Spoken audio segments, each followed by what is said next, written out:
Good morning. Today is 23rd November 2016 and we are going to discuss the articles of The Hindu. पहला article आज discussion का BCCI में reform से related है। Supreme court द्वारा BCCI में reforms लाने के लिए लोधा कमेटी का गठन किया गया था, तो उससे रिलेटेड ये आर्टिकल है। सबसे पहले तो इसका थोड़ा बैकग्राउंड डिस्कस कर लेते हैं जल्दी से। आईपीएल में आपको याद होगा 2013 में स्कैंडल हुआ। स्कैंडल उसमें बैटिंग के चार्जेस लगे कुछ प्लेयर्स पर और जो उस टाइम के चीफ थे श्रीनिवासन, उनके दामाद गुरुनाथ मेहपन पर। तो इसके बाद सुप्रीम कोर्ट ने एक कमेटी का गठन किया जिसका नाम था लोधा कमेटी, जो ये फॉर्मर सीजीआई थे, former chief justice of India थे। इस कमेटी का दायरा था कि बीसीसीआई में वाइड स्प्रेड रिफॉर्म्स लाए जाएं हर एक दायरे में। तो उसके बाद से इन्होंने अपनी रिकमेंडेशन दी। जब लोधा कमेटी ने अपनी रिकमेंडेशन दी तो ये देखिए कुछ रिकमेंडेशन जो इन्होंने दी। इन्होंने कहा कि जो आईपीएल है और बीसीसीआई दोनों की जो वर्किंग है, गवर्नेंस है, वो अलग बॉडीज़ के द्वारा होनी चाहिए और आईपीएल को एक लिमिटेड ऑटोनॉमी देने की बात इन्होंने कही। और इन्होंने कहा कि कोई भी बीसीसीआई का जो ऑफिस बीरर है, यानी बीसीसीआई में जिसने पद ग्रहण किया है, दो पोस्ट पे वो साइमल्टेनियसली पद ग्रहण नहीं कर सकता, यानी दो पोस्ट पे वो नहीं रह सकता। और कोई भी मिनिस्टर या फिर गवर्नमेंट सर्वेंट है वो बीसीसीआई का पदाधिकारी नहीं हो सकता। 3 साल का टेन्योर रखा और लिमिट रखी कि 3 टाइम तक हो सकता है, एक बार में 3 साल का और लिमिट 3 साल तक। एक स्टेट का एक वोट होना चाहिए और एथिक्स ऑफिसर के गठन की इन्होंने बात कही, यह देखने के लिए कोई कन्फ्लिक्ट ऑफ इंटरेस्ट है या नहीं। इस तरह के रिफॉर्म्स इन्होंने लाए लोधा कमेटी ने। लेकिन अब देखिए, अगर ये सारे के सारे रिफॉर्म्स अगर बीसीसीआई इंप्लीमेंट करती तो फिलहाल के जो बीसीसीआई के पदाधिकारी हैं, आप देख लीजिए अनुराग ठाकुर एक एमपी हैं, बीजेपी के एमपी हैं हिमाचल प्रदेश से।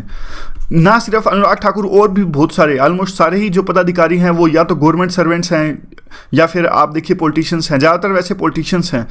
तो बीसीसीआई ने यह रिफॉर्म नहीं माने। उन्होंने कहा, मतलब ऐसे कुछ ना कुछ वो टाल मटोल करते रहे। उन्होंने कहा कि यह करेंगे तो आईसीसी से हमारी जो रिकॉग्निशन है वो ख़त्म हो जाएगी। बाद में उन्होंने जो काटजू हैं, पूर्व जस्टिस है सुप्रीम कोर्ट के काटजू, उनकी भी मदद ली। काटजू ने एक प्रेस कॉन्फ्रेंस में यह कहा कि सुप्रीम कोर्ट का दायरा ही नहीं है इस बात पर बोलने के लिए, क्योंकि बीसीसीआई एक प्राइवेट बॉडी है। धीरे धीरे सुप्रीम कोर्ट ने एक हार्ड लाइन लेना स्टार्ट कर दिया। सुप्रीम कोर्ट ने कहा कि या तो आप रिफॉर्म लाइए, नहीं तो हम रिफॉर्म लाएंगे अपने हिसाब से। तो उसी हिसाब से, उसी कड़ी में अब ये, यानी अब फाइनल कंक्लूजन इस बात का, पूरे रिफॉर्म्स, इस पूरे विवाद का होने वाला है। अब लोधा कमेटी ने फाइनली एक नाम सजेस्ट किया है। लोधा कमेटी ने फाइनली कहा कि सभी पॉलिटिशियंस को और जो लोग 70 साल से ऊपर हैं उनको आप हटा दीजिए। यह बात फाइनली कही है अब लोधा कमेटी ने। इन्होंने एक नाम भी सजेस्ट किया है, जीके पिल्लई जो एक फॉर्मर होम सेक्रेटरी है, इनका नाम सुझाया है लोधा कमेटी ने कि आप इन्हें एज गाइड के तौर पर नियुक्त कीजिए ताकि ये देख सकें या रिफॉर्म्स लाने में मदद कर सकें। तो अब बढ़ते हैं कुछ आर्टिकल की तरफ में। ये सारा कंटेक्स्ट था। देखिए, ये तो डिसअपॉइंटमेंट है कि अभी एक ऑनगोइंग टेस्ट सीरीज चल रही है इंडिया और इंग्लैंड की, और पूरा का पूरा सीजन पैक है, और फिर भी इस क्रिकेट के जो अफेयर्स हैं उनमें इस तरह का उथल पुथल देखने को मिल रहा है। तो ये रियली इट इज़ डिसअपॉइंटिंग। और जो क्रिकेट बॉडीज़ हैं वो रिफॉर्म्स एक्सेप्ट नहीं कर रहे हैं। Why they are reluctant to accept the reforms? They are for the betterment of the cricket. And Supreme Court, जब से सुप्रीम कोर्ट ने लोधा कमेटी की रिपोर्ट को एक्सेप्ट किया है, तभी से यह साफ हो गया था कि ये बाइंडिंग है, यानी आज नहीं तो कल बीसीसीआई को ये एक्सेप्ट करने ही पड़ेंगे। कुछ ऐसा रास्ता नहीं है जिससे वो अवॉइड कर सकें, जिससे ये भाग सकें। मेन जो इश्यूज़ हैं, सबसे बड़ा इश्यूज़ तो वो 70 साल और जो पॉलिटिशियंस एंड ब्यूरोक्रेट्स का है, क्योंकि जैसे मैंने अभी बताया कि सारे के सारे तो पॉलिटिशियंस ही हैं। अगर वो रिफॉर्म्स इंप्लीमेंट करेंगे तो इसका मतलब है उनकी छुट्टी। वो क्यों चाहेंगे अपनी छुट्टी? इसीलिए वो कोई ना कोई रास्ता निकालने की कोशिश कर रहे हैं। और दूसरे जो स्टेट एफिलिएट्स हैं बीसीसीआई के, यानी जो स्टेट बॉडीज़ हैं बीसीसीआई के, वो ये कह रही हैं कि हम तो बीसीसीआई से रिलेटेड ही नहीं है। Don't consider our self are related to the BCCI, so why we implement those reforms? What is need of implementing the reforms in our bodies? तो वह ये दिखाने की कोशिश करते हैं कि हम बीसीसीआई से रिलेटेड नहीं हैं तो हम रिफॉर्म्स नहीं इम्प्लीमेंट करेंगे। 1 स्टेट 1 वोट, ये भी एक ऐसा इशू है जिस पर ज़्यादा विवाद है। लोधा लेटेस्ट क्या हुआ है वो भी हमने डिस्कस किया। उन्होंने कहा कि सभी को रिमूव कर दीजिए और एक ऑब्जर्वर की नियुक्ति कीजिए जो देखेगा सारे के सारे कॉन्ट्रैक्ट्स ट्रांसपेरेंट हो, और ऑडिट होना चाहिए सारी चीज़ों का, डोमेस्टिक, इंटरनेशनल और आईपीएल मैचेज, इन सब का ऑडिट होना चाहिए। अब कई सारे क्वेश्चन इसमें उठते हैं कि लोधा कमेटी को क्या आवश्यकता थी, क्योंकि देखिए पहले ही इस बात पर आरोप लग रहे हैं कि सुप्रीम कोर्ट एक अपने जुडिशियल ओवररीच है। कुछ सेक्शंस ऑफ द सोसाइटी आरोप लगाते हैं कि जुडिशियल ओवररीच है, बीसीसीआई एक प्राइवेट बॉडी है, ऑटोनोमस बॉडी है, तो सुप्रीम कोर्ट को उसमें इंटरफेयर करने का अधिकार नहीं है। तो और उसके बाद से ये लोधा कमेटी ने का एक नाम सुझाना, पर्टिकुलर नाम जी.के. पिल्लई का उन्होंने नाम बताया कि आप इन्हें अपॉइंट कीजिए। तो क्या ज़रूरत थी उनको एक पर्टिकुलर नाम सुझाने की? सुप्रीम कोर्ट अपने आप से डिसाइड कर लेती कि उन्हें ऑब्जर्वर चाहिए या नहीं चाहिए। सो यह तो कंफ्यूजिंग है कि उन्होंने नाम क्यों सुझाया। मे बी यह भी हो सकता है कि जो ये पैनल है वो अपसेट है। देखिए कई सारी चीज़ें हुई हैं इससे पहले, जो लुका छुपी हम कह रहे हैं कि विवाद की स्थिति, कई चीज़ें हुई। इवन लोधा कमेटी के मना करने के बावजूद एनुअल जनरल मीटिंग हुई बीसीसीआई की, उनमें बीसीसीआई ने उन डिसीजंस को इंप्लीमेंट करने की बात कही जिसे लोधा कमेटी ने मना किया गया था। यानी सिलेक्टर्स की संख्या 3 होनी चाहिए, बीसीसीआई ने 5 की, और भी बहुत सारी ऐसी चीज़ें थीं। जब लोधा कमेटी ने यह कहा कि आप फंड्स मत दीजिए स्टेट बॉडीज़ को, तो बीसीसीआई ने इसको इस तरह से इंटरप्रेट किया कि लोधा कमेटी हमें कह रही है कि हमारे अकाउंट फ्रीज कर दिए गए हैं। तो ये कई सारे इश्यूज़ थे जिससे लोधा कमेटी शायद गुस्से में आ गई, तभी उन्होंने इस तरह का ड्रास्टिक कदम उठाया और एक पर्टिकुलर नाम सुझाया। अब बीसीसीआई प्रेसिडेंट और सेक्रेटरी के पास में 3 दिसंबर तक का टाइम है, यानी 3 दिसंबर तक उनको ये रिफॉर्म्स इंप्लीमेंट करने हैं। अदरवाइज फिर सुप्रीम कोर्ट डिसाइड करेगा कि वो अपना डंडा चलाएगा कि रिफॉर्म्स किस हिसाब से इंप्लीमेंट करने हैं। देखिए सुप्रीम कोर्ट को भी एक बैलेंस बनाना पड़ेगा। ट्रांसपेरेंसी तो आनी ही चाहिए, नो डाउट, लेकिन एक बैलेंस भी स्थापित होना चाहिए रिफॉर्म्स के बीच में और ऑटोनॉमी के बीच में, क्योंकि बीसीसीआई एक ऑटोनॉमस बॉडी है, तो इसकी जो ऑटोनॉमी है वो भी बरकरार रहनी चाहिए और रिफॉर्म्स भी इसमें आनी चाहिए, ट्रांसपेरेंट भी इसकी वर्किंग होनी चाहिए। तो ये सारा आर्टिकल था। जो अगला जो आर्टिकल है ये जीका वायरस से रिलेटेड है। जीका वायरस आपको पता होगा, अब तो इसे वो भी कर दिया, मतलब WHO ने इसको इमरजेंसी भी जो डिक्लेयर करी थी उस पर उसको भी समाप्त कर दिया। जीका वायरस का नाम आता है युगांडा के फॉरेस्ट से। सबसे पहले ये युगांडा में देखने को मिला था और वहीं से इसका नाम आता है। जीका फॉरेस्ट यानी है युगांडा में। तो पिछले साल करंट अफेयर में जा रहा था, लेकिन यूपीएससी का क्या है, यूपीएससी 4-5 साल के कंटेम्प्रेरी अफेयर जरूर पूछती है। मतलब देखिए, अगर अब आपको पेपर देना 2017 में, तो अगर 2015 में, 14 में, 13 में, मतलब 4-5 साल की जो भी इंपॉर्टेंट डिक्लेरेशन, जो भी कंटेम्प्रेरी इवेंट है, उनको पढ़ना जरूरी है। लेकिन अच्छी बात यह है कि ये जो 4-5 साल की कंटेम्प्रेरी इवेंट्स होती हैं ये रिपीट होती रहती हैं। मतलब जैसे जीका वायरस पहले काफ़ी बार रिपीट हुआ, आज भी रिपीट हो रहा है। बस हमें क्या करना है, हमें रिवाइज करना है टाइम टू टाइम पे। जैसे आज जीका वायरस की 3-4 बातें हम दोबारा से रिवाइज कर लेते हैं। रिपीट होती रहती हैं चीज़ें, लेकिन हमें रिवाइज करते रहना है। सबसे पहले ये युगांडा के फॉरेस्ट से डिटेक्ट हुआ था वहाँ पे, और जो मंकी में, बंदर में पाया गया था सबसे पहले 1947 से लेके यहाँ 1952 के बीच में। यह इस वायरस से फैलता है एडिस अगे, तो यही भी डेंगू के लिए भी यही होता है, मॉस्किटो जो होता है। और ये नीचे लिखा भी है, डेंगू और चिकनगुनिया में भी यही जो वायरस होता है मच्छर का। तो देखिए ये सबसे ज़्यादा तो फैला लैटिन अमेरिकन कंट्रीज़ में। ब्राज़ील में तो बहुत सारे केसेस इसमें देखने को मिले, और उसके बाद में इमरजेंसी तब डिक्लेयर करी थी WHO ने जब इवन US तक यह फैल गया था। तो देखिए US में अगर कोई डिजीज़ फैलेगा तो मतलब डेफिनेटली WHO के लिए तो वो इमरजेंसी होएगी ही। और वैसे तो देखिए बहुत सारे ऐसे डिजीज़ होते हैं जो अफ्रीका में हैं, लेकिन WHO उन पे कुछ एक्शन तो लेता है। ऐसे नहीं कह सकते WHO कुछ एक्शन लेता है, लेकिन हरकत में तभी आता है जब इस तरह की डिजीज़ वेस्टर्न कंट्रीज़ में या फिर वहाँ फैलता है। तो देखिए जीका वायरस से होता क्या है, जीका वायरस का सबसे ज़्यादा असर तो न्यूबॉर्न बेबीज़ पे होता है और उनके हेड पे होता है। यहाँ पे देखिए इनका जो, इससे जीका वायरस से जो माइक्रोसेफली जो ये डिजीज़ फैलता है, इससे जो न्यूबॉर्न बेबीज़ होती है उनका हेड का साइज़ है वो छोटा, बिलो एवरेज रहता है। और कई बार तो ऐसा होता है कि जो ब्रेन ग्रोथ करता है उनकी नॉर्मल रेट से कम ग्रो करता है, यानी स्लो ग्रोथ रेट होती है ब्रेन की। और जो सिर की यानी हेड की सरकमफ्रेंस है वो भी लेस देन 31 to 32 सेंटीमीटर होती है। तो यानी सिर का आकार थोड़ा एबनॉर्मल होता है। यहाँ पे देखिए सिर का आकार थोड़ा एबनॉर्मल है। तो अब चलते हैं आर्टिकल की तरफ में। अब क्या है, अब WHO ने इसे डिक्लेयर किया कि जो जीका वायरस है अब no longer public health emergency है, यानी अभी ये पब्लिक हेल्थ इमरजेंसी नहीं है। अब देखिए जीका वायरस में कम से कम 2300 केसेस सामने आए। 2300 केसेस ऐसे केसेस जो माइक्रोसेफलिस डी से जो हमने अभी डिस्कस किया उससे ग्रस्त लोग सामने आए। इससे प्रभावित होकर 1 फरवरी को इन्होंने पब्लिक हेल्थ इमरजेंसी डिक्लेयर कर दी, क्योंकि देखिए high number of neurological disorder सामने आ रहे थे ब्राज़ील में और इवन फ्रेंच पोलिनेशिया 2014 के अंदर में। और देखिए कुछ रीजंस जो बताए गए जिसलिए ये पब्लिक इमरजेंसी लगाई, वो रीजंस ये हैं। पहला रीजन तो ये है कि कुछ अननोन कैजुअल लिंक था वायरस के बीच में और माइक्रोसेफली जो ये डिजीज है उसके बीच में और न्यूरोलॉजिकल कॉम्प्लिकेशंस के बीच में, तो ये लिंक नहीं पता लगा पा रहे थे। और दूसरा ये रीजन है कि पूरे ग्लोबल यानी पूरे वर्ल्ड में फैलने का इसका खतरा पैदा हो गया था। और तीसरा रीजन है कि कुछ दवाइयां भी उस टाइम पर नहीं थी, डायग्नोस्टिक टूल किस हिसाब से इसका इलाज किया जाए, क्या टेस्ट इसके लिए रखा जाए, कुछ भी नहीं पता लग रहा था। और एक इम्यूनिटी का भी लैक था इस वायरस के प्रति न्यूली अफेक्टेड कंट्रीज में, यानी जो नए नए देश इससे ग्रस्त हैं उनमें भी कुछ इम्यूनिटी का पता नहीं लग पा रहा था, लैक ऑफ इम्यूनिटी थी। तो ये सारे रीजंस थे, 4-5 रीजंस थे, ये बताए गए थे जब पब्लिक इमरजेंसी लगाई गई थी। उसके बाद में देखिए लिंक था, मई में लिंक पता लग गया। मई में साफ साफ साइंटिस्ट ने एक लिंक खोज निकाला किस रूट से ये फैलता है, और तब तक देखिए 67 कंट्रीज़ में ये फैल चुका था। अभी भी ये 67 कंट्रीज़ में फैला हुआ, तो इसका मतलब है कि हमें ठीक है, एक बात अच्छी है कि इसको जो फैल रहा था जल्दी से उस पर थोड़ी लगाम कसी है, लेकिन हमें आराम से नहीं बैठना होगा। हमें अभी विजिलेंस और जो हमारे एफर्ट्स हैं उसको जारी रखना होगा, क्योंकि ये कभी भी इस तरह के डिजीज़ कभी भी दोबारा से एक आक्रामक रूप ले सकते हैं। उसके बाद में देखिए अभी भी यह नहीं पता कि क्या इसके चैलेंजेस हैं, एंटायर स्पेक्ट्रम ऑफ चैलेंजेस जो इस रोग ने पैदा किए हैं, वो हमें अभी भी उसका एक अंदेशा नहीं लगा पाए हैं पूर्ण रूप से। एक सस्टेन्ड रिसर्च और डेडिकेटेड रिसोर्सेज इस जो डीज है उस पर होने चाहिए, और WHO द्वारा ये हमेशा रिसर्च चलती रहनी चाहिए। और जो ग्लोबल इमरजेंसी का एंड हुआ है, इसका मतलब यह नहीं कि जो ग्लोबल अलर्ट है वो कम हो गई है, ऐसा WHO ने का भी मानना है। उन्होंने कहा कि जो खतरा है वो अभी भी बरकरार है। तो ये कोई भी रिलेशन इसका नहीं है कि हमने अगर इसका एंड ऑफ ग्लोबल इमरजेंसी कर दिया, इसका मतलब कि जो डीज के खतरा है या फिर केसेस है उसमें कमी आई है।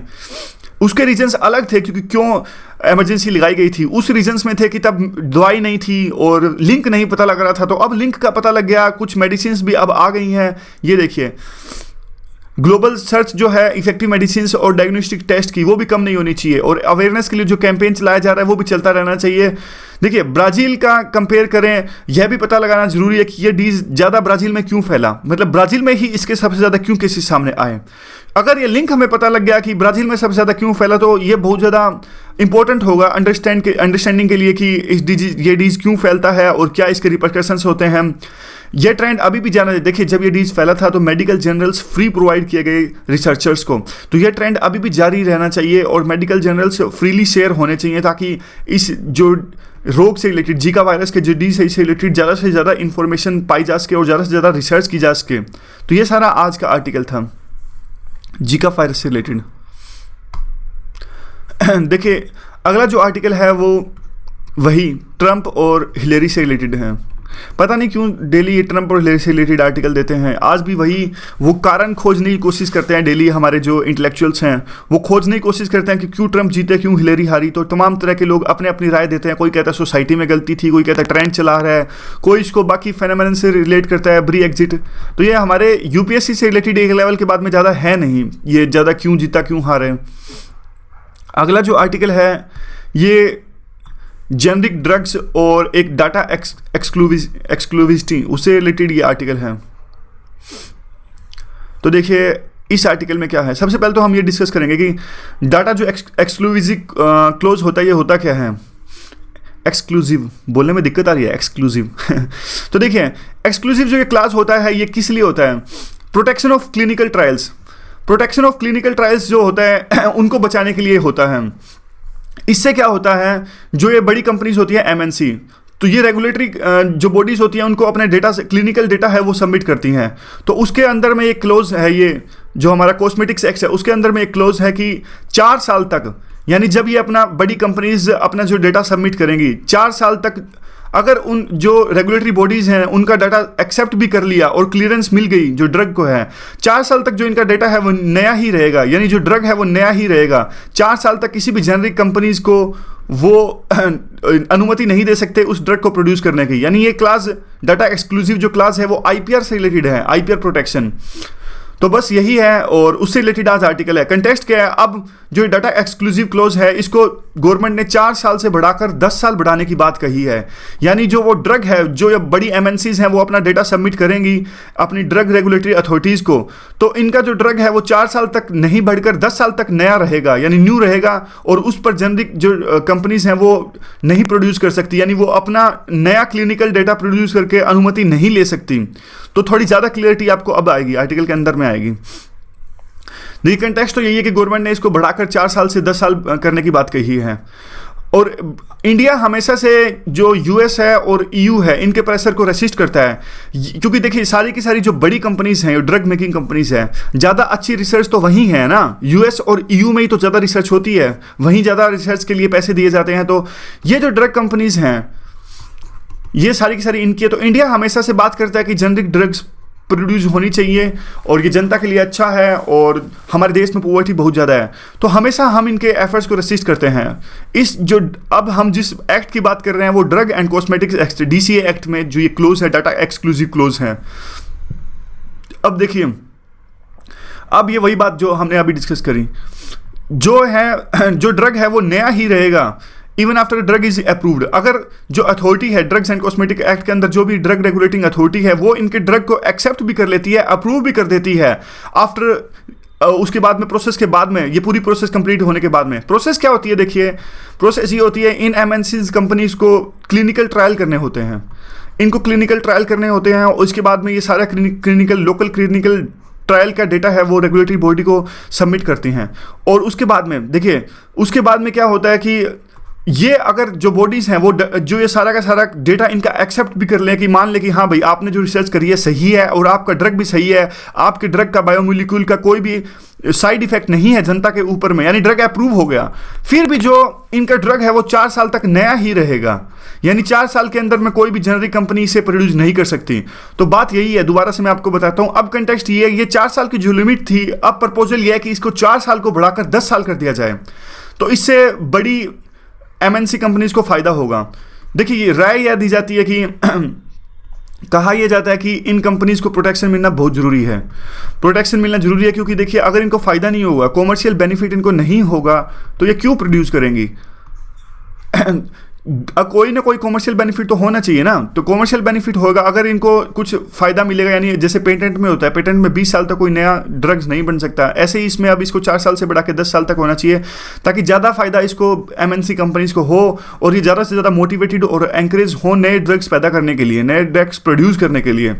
कुछ लोग ऐसा कहते हैं कि कुछ ऐसा है ही नहीं, मतलब कुछ डाटा ही नहीं है कि एक्सक्लूसिव नॉर्म्स क्या है इंडिया में, क्या नहीं है, क्या इसका इफेक्ट होता है। उसके बाद में क्या होता है, देखिए बड़ा फैक्टर जो है कि ये है कि जो जेनरिक कंपनीज हैं इनको कैसा, इस बात पर कंफ्यूजन है कि जेनरिक कंपनीज को किस तरह का डेटा देना है। यानी देखिए अगर बड़ी कंपनीज हैं, यानी जो बड़ी एमएनसीज हैं, बिग एमएनसीज हैं, इन्होंने अपना क्लिनिकल डेटा दे दिया, यानी उन्होंने प्रूव कर दिया कि हमारे बायोमोलिक्यूल से कोई भी खतरा नहीं है। उसके बाद में अगर कोई भी जेनरिक कंपनी अगर सेम ड्रग पैदा करनी चाहती है तो उसे भी अपना क्लिनिकल ट्रायल का डेटा तो देना ही पड़ेगा ना, यानी वो अलग ड्रग प्रोड्यूस करेगी, अलग ड्रग का मतलब उनका कंपोजिशन होगा उनके ड्रग्स का, वो बिल्कुल सेम तो नहीं होगा। कुछ ऐसा होता है ना जेनरिक में, या तो कुछ अल्टरनेटिव इस्तेमाल करते हैं या फिर सेम भी इस्तेमाल करते हैं, तो उनको भी तो दिखाना पड़ेगा क्लिनिकल ट्रायल्स के तहत में कि आपको देखिए 4 साल के अंदर, मेनली बात ये 4 साल की कर रहे हैं, अगर 4 साल के अंदर में उनको यह प्रूव करना है कि जो ड्रग है न्यू नहीं है, हमारे पास भी सेम ड्रग है, हमारे पास भी क्लिनिकल ट्रायल्स का डेटा है। लेकिन इस बात पर कंफ्यूजन है कि उनको किस तरह का डेटा दिखाना है अथॉरिटी की, अगर उनको अप्रूवल लेना है 4 साल के अंदर तो उनको किस तरह का डेटा दिखाना है क्लिनिकल ट्रायल्स का। क्या उनको सेम डेटा दिखाना है जो ओरिजिनेटर यानी पहले बड़ी एमएनसी ने ऑलरेडी दिखा दिया है, या फिर उनका डेटा कुछ अलग होना चाहिए। तो यही तो मेन इश्यू है कि किस तरह का डेटा, किस तरह का क्लिनिकल ट्रायल्स का डेटा इन जो जेनरिक कंपनीज है इनको दिखाना है, अगर उनको 4 साल के अंदर अप्रूवल लेना है उससे रिलेटेड। तो देखिए दिक्कत है कि क्या है, ये जेनरिक कंपनीज वेट कर लेती हैं, वो कहती हैं ठीक है यार कोई दिक्कत नहीं, हम 4 साल वेट ही कर लेंगे, हम क्या अपनी जो क्लिनिकल रिसर्च है वो करेंगे। 4 साल वेट ही कर लो ना, क्योंकि एक तो एम्बिग्यूटी है, हमें तो पता ही नहीं किस तरह का डेटा हमें दिखाना है, ऊपर से इतने सारे इश्यूज हैं क्लिनिकल ट्रायल से रिलेटेड। क्यों इश्यूज हैं? देखिए, एक तो बहुत ज़्यादा महंगा पड़ता है क्लिनिकल ट्रायल्स, एक तो महंगा पड़ता है, ऊपर से इमोरल भी है। इमोरल क्योंकि एनिमल्स पे इतनी ज़्यादा रिसर्च होती है, इनको नुकसान पहुंचता है, उसके बाद में ह्यूमन टेस्ट भी होता है। तो एक तो महंगा पड़ता है, ऊपर से इतनी ज़्यादा इमोरलिटी भी। तो ये जनरिक कंपनीज हैं, ये सोचती हैं कि इससे अच्छा तो 4 साल वेट ही कर लेते हैं, क्या जरूरत है, मतलब 4 साल के अंदर अंदर हम यह प्रूव करके दिखाएं कि जो इनका ड्रग है एमएनसीज का, ये न्यू नहीं है, हमारे पास भी सेम रिसर्च है। इसीलिए ये मतलब इसीलिए तो जेनरिक ड्रग्स को अप्रूव किया जाता है। देखिए, जेनरिक ड्रग्स को एक रीज़न यह भी अप्रूव करने का है, क्योंकि इसलिए इनको अप्रूव किया जाता है जल्दी से, क्योंकि अथॉरिटीज़ को भी यही लगता है कि कोई लॉजिक है नहीं क्लिनिकल ट्रायल्स को दोबारा से करने के लिए। जिस बायोमोलिक्यूल का जो इफेक्ट है ऑलरेडी अप्रूव हो चुका है, यानी अथॉरिटीज़ को ऑलरेडी पता है कि बायोमोलिक्यूल है, उसका कोई साइड इफेक्ट नहीं है, क्योंकि ऑलरेडी एमएनसी कंपनीज ने अपना डेटा दे दिया है, तो उसका इफेक्ट ऑलरेडी पता है हमें। तो क्या जरूरत क्या है, what is need, like why same trials जो हैं वो दोबारा करें ये जो जेनरिक कंपनीज हैं, इसलिए इनको भी आसानी से अप्रूव कर दिया जाता है। लेकिन जो हमारा कानून है, हमारा जो लेजिस्लेशन है, वो इसके एम्बिगुअस है। हमारा जो लेजिस्लेशन है इस पर, यानी जो ड्रग्स कॉस्मेटिक्स एक्ट है, वो वास्टली ड्राफ्टेड है, इतने सारे क्लास हैं, इतने सारे पेजेस हैं, लेकिन फिर भी कुछ भी सब्सटेंशिटी उस पर नहीं लिखा गया है। और एक बड़ा रीज़न, वन मोर रीज़न क्या है इस पर, देखिए एक बड़ा रीज़न जेनरिक कंपनीज इसलिए वेट करना प्रेफर करती हैं, क्योंकि देखिए इतने सारा फेडरल स्ट्रक्चर हमारा है। फेडरल स्ट्रक्चर यानी सेंट्रल गवर्नमेंट के अलग लॉ हैं, अलग रेगुलेटरी अथॉरिटी बॉडीज़ हैं, और सभी स्टेट्स की अपनी अपनी रेगुलेटरी बॉडीज़ हैं, वो भी कॉम्प्लेक्स प्रोसेस है एक। तो यह भी इनको लगता है कि इस कॉम्प्लेक्स प्रोसेस से जाने के बजाय हम 4 साल वेट ही कर लेंगे, यानी उनको 4 साल के अंदर अंदर ये अप्रूवल चाहिए अपना डेटा शो करके, उससे अच्छा तो ये 4 साल वेट कर लें और बाद में इनको आसानी से अप्रूवल मिल जाएगा।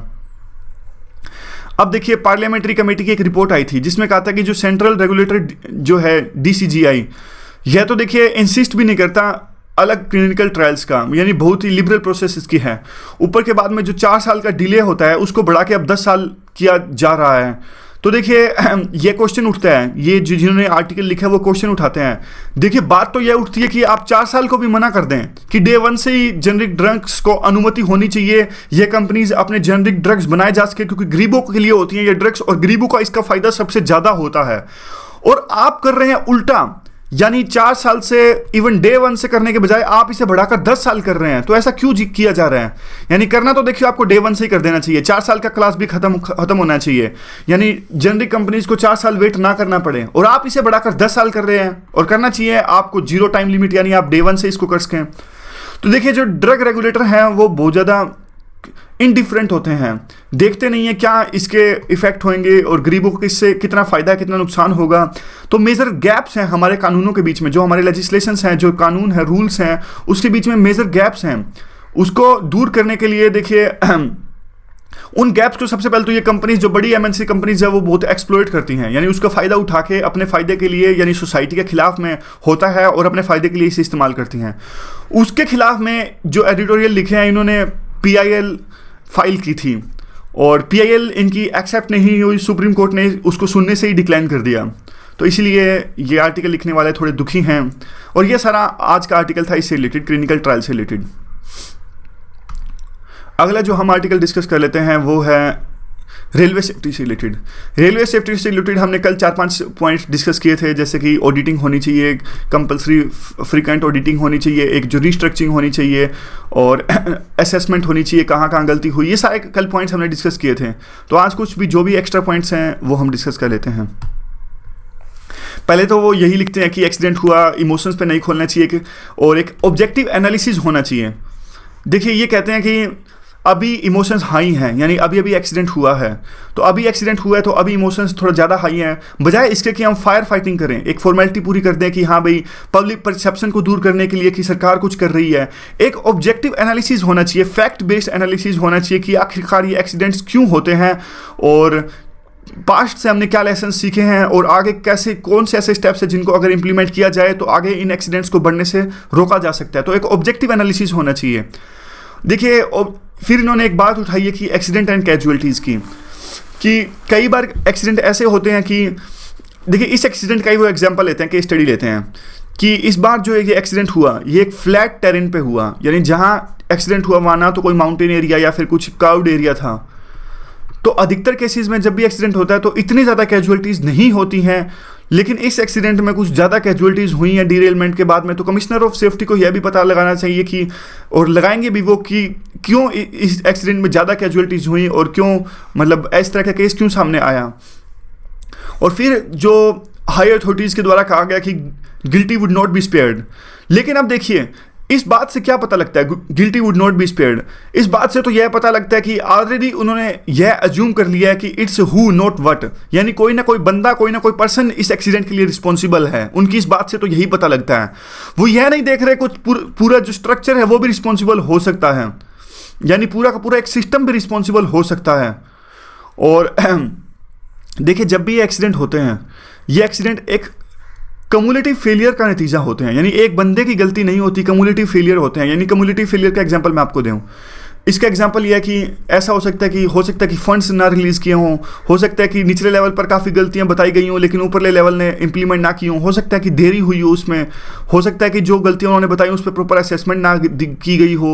तो ये कम्युलेटिव एरर्स का नतीजा होता है। एक बंदा इसके लिए रिस्पॉन्सिबल नहीं होता, पूरा का पूरा सिस्टम रिस्पॉन्सिबल होता है और कुछ बढ़कर गलती बड़ी होती जाती है। यानी देखिए आज अगर ट्रेन बारीकी से बचती है, ट्रेन अगर आपको रिसर्च में पता लग गया कि ट्रेन बच रही है बार बार, यानी नियर मिस हो रहा है, एक्सीडेंट होने से बचा जा रहा है, अगर आप इस बात पे कोई एक्शन नहीं लेते हो तो आगे जाके यहाँ एक्सीडेंट होगा ही होगा, बड़ा एक्सीडेंट होगा, गलती बढ़ती बढ़ती बढ़ती बढ़ती बड़ी होती जाएगी और लास्ट में होगा यही कि एक्सीडेंट होगा।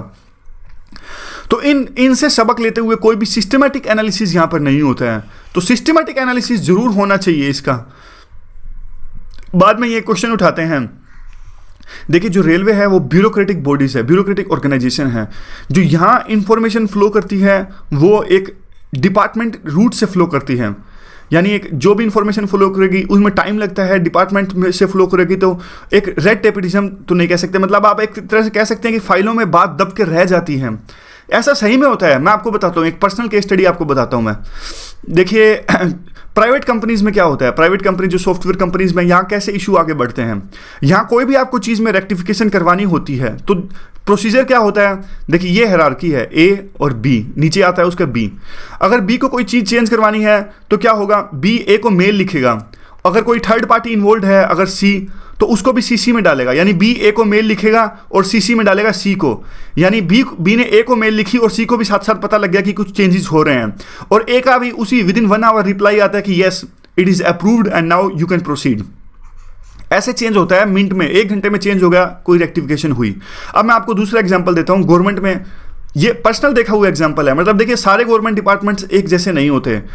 ये मतलब सब चीज़ों को जनरलाइज आप नहीं कर सकते, लेकिन होता कैसे है गवर्नमेंट में। अब जैसे एक यानी बी को चीज़ चेंज करवानी है ए से, तो होता क्या है, बी ए को फाइल में, सबसे पहले तो देखिए ईमेल से काम नहीं चलता है, वहाँ पे फाइलों में काम चलता है गवर्नमेंट में, अधिकतर डिपार्टमेंट अभी भी। यहाँ तो मेल से काम चलता है, ईमेल आपने सेंड कर दिया, फाइल से काम चलता है। तो बी ने ए को मेल लिखी तो सबसे पहले वो फाइल बना के भेजेंगे ए को। तो ए फाइल नहीं लेगा क्योंकि एक बड़ा आदमी है, तो ए अपने सेक्रेटरी को कहेगा कि फाइल लेने के लिए। अब 2-3 दिन तो वो फाइल सेक्रेटरी के टेबल पे ही पड़ी रहेगी, सेक्रेटरी भी आराम से वो काम करेगा, आराम से साहब की फाइल टेबल पर वो फाइल रखेगा। तो ए क्या करेगा, ए भी उस पर डिसीजन लेने में वक्त लगाएगा, क्योंकि ए को लगता है कि देखेगा कि क्या रिपरकशंस इसके हो सकते हैं। हर कोई गवर्नमेंट डिपार्टमेंट में डरता है, कैजुअली लेता है वर्क को, मतलब हो जाएगा, क्या दिक्कत है। दोबारा से कहता हूं, मैं इस बात को जनरलाइज नहीं कर सकते, लेकिन यूजुअली बहुत सारे गवर्नमेंट डिपार्टमेंट्स में ऐसे ही होता है। आज भी फाइल्स से रिलेटेड काम होता है, और देखिए होना भी चाहिए, मैं यूं नहीं कह रहा। गवर्नमेंट डिपार्टमेंट्स होते हैं वो ज़्यादा रिस्पॉन्सिबल होते हैं। अब देखिए टीसीएस जो है, अगर इसमें कोई इशू आता है तो इसमें तो क्या होगा, प्राइवेट कंपनी को लॉस होगा। तो गवर्नमेंट डिपार्टमेंट्स का एक रीज़न यह भी है देरी से काम होने का, क्योंकि इनके डिसीजंस के रिपरकशंस हैं वो थोड़े ज़्यादा होते हैं, यानी पब्लिक सेफ्टी और पब्लिक इंटरेस्ट पर डिपेंड रहता है, इसलिए ये सोच समझ कर फैसला लेते हैं। लेकिन ज़्यादा ही सोच लेते हैं, ज़्यादा ही समझ लेते हैं, इसलिए इसमें डिले होता है। तो थोड़ा एक केस स्टडी थी, एथिक्स वगैरह में यूज़ कर सकते हैं कि कैसा इंटरनेट का आईसीटी का यूज़ करते हैं उसमें, और कैसे गवर्नमेंट में आज भी काम वैसे ही पड़ता है, ऐसे में इसका यूज़ कर सकते हैं। और अगला जो पॉइंट है इसमें, ज़्यादा हमें क्या है, हमें रिफॉर्म्स लाने पे ज़्यादा फोकस करना चाहिए बजाय कि अभी फार फाइटिंग पे, यानी कुछ इनिशिएट, यानी जल्दी से कुछ स्टेप्स उठाएं और बाद में इसको भूल जाएं। देखिए एक फ्री फ्लो ऑफ इंफॉर्मेशन होना चाहिए, ये सजेशन दे रहे हैं कि फ्री फ्लो ऑफ इंफॉर्मेशन होना चाहिए, यानी निचले लेवल पर कोई भी छोटी से छोटी गलती होए, छोटी से छोटे अगर कुछ नॉर्म्स, इस्टेब्लिश्ड नॉर्म्स है उससे कुछ डेफिएशन होए, जैसे आपको छोटा सा एग्जांपल मान लीजिए, पटरी को डेली चेक करना होता है। अगर किसी निचले लेवल पे अगर पटरी को डेली चेक नहीं किया जा रहा है, एक दिन की जो सीमा होती है उसको बढ़ा के 2 दिन में पटरी पे चेक किया जा रहा है, तो ये डेविएशन है नॉर्म से रिलेटेड। तो अगर फ्री फ्लो ऑफ इंफॉर्मेशन होगा तो डेफिनेटली जो निचले लेवल पे कोई ना कोई वर्कर होगा उसकी शिकायत ऊपर तक यानी अपनी इंफॉर्मेशन पहुंचा सकेगा कि देखिए यहाँ पर डेविएशन हो रहा है नॉर्मल जो है उस चीज़ से। तो इससे क्या होगा, एक तुरंत एक्शन लिया जा सकेगा, बजाय कि पहले वो बात पहुंचाएंगे अपनी वहां तक तो सुपरवाइजर्स तक, सुपरवाइजर करेंगे क्या दिक्कत है, कोई बात नहीं चलने दो। तो इस तरह से एक पूरा फ्री फ्लो ऑफ इंफॉर्मेशन होना चाहिए नीचे से लेकर ऊपर तक। ब्रिटिश ने क्या किया है, ब्रिटिश ने अभी एक ऑनलाइन सिस्टम इंट्रोड्यूस कर दिया है। ऑनलाइन सिस्टम से क्या करते हैं, फीडबैक लेते हैं इंडिविजुअल से। अगर कोई भी मिस या एरर्स हो रही है निचले लेवल पर तो ये क्या करते हैं, ऑनलाइन वो अपनी इस चीज़ को बता सकते हैं हायर लेवल्स पर।